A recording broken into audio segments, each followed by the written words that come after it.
From the Opubco Studios in Oklahoma City, you're watching The Press Row. It's time for our weekly Inbox segment. Barry, this week we talk Landry Jones, we talk the Longhorn Network, Mack Brown, and the term Red River Rivalry. Let's get right to it. This one's from Fitz.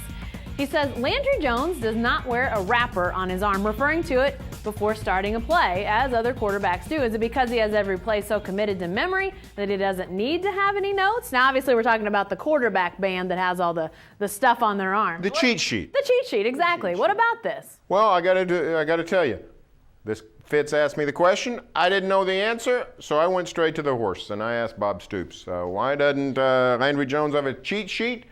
And he gave me an excellent answer.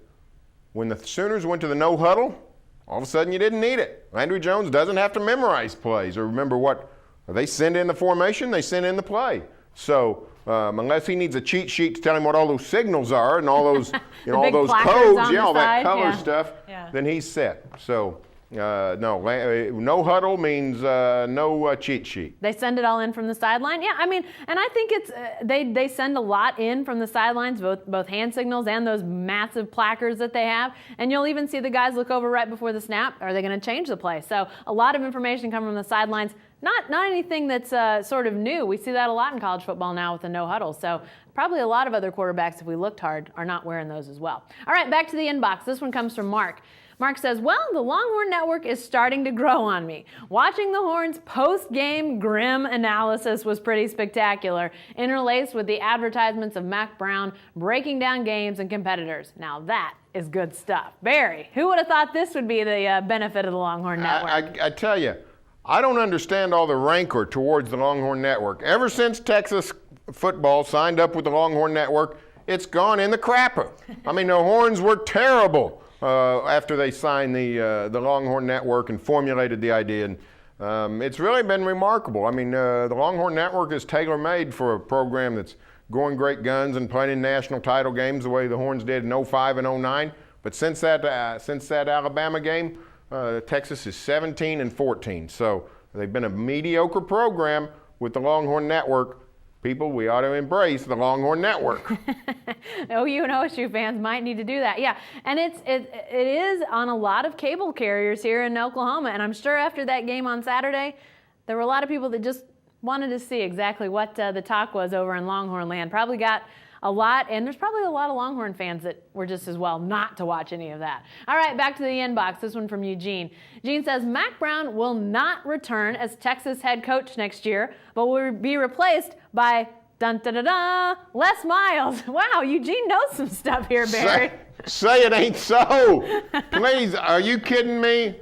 How much fun would OU Texas be? How much fun would OSU Texas be if Les was coaching the Longhorns? That would be the greatest hire in the history of the world for the Daily Oklahoman. I can't speak for anybody else. I can't speak for the Longhorns. But we endorse the hire if that's what you want to do, Texas. But besides, Les would do a heck of a job. I mean, he's a great coach. He's done great at LSU. Yeah.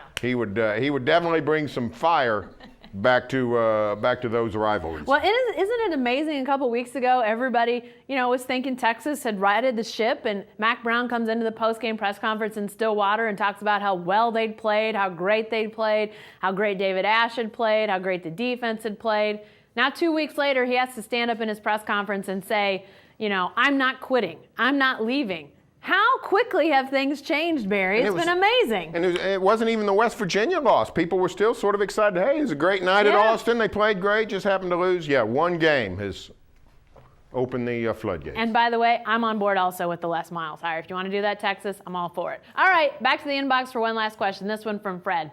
Fred says, please, bury for all time the boilerplate Red River rivalry. It's awkward, it's sterile and stilted. What this game should be known as is the Red River Rumble.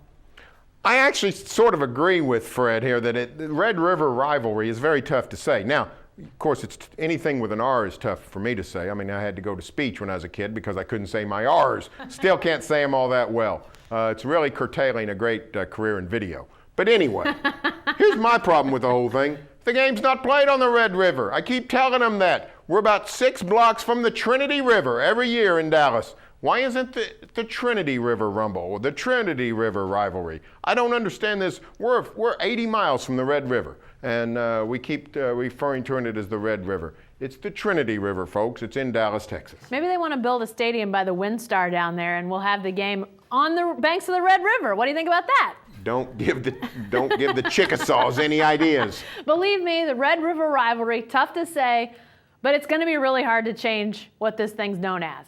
Red River Rumble sounds good to me. I think I might have actually referred to this game by that just for fun occasionally. But, you know, when people get used to something, it's kind of hard to change. We might be on board with it, but I'm not sure anybody else will follow our lead. Hey, be sure to stay with the best coverage team anywhere at newsok.com and every day in the Oklahoman.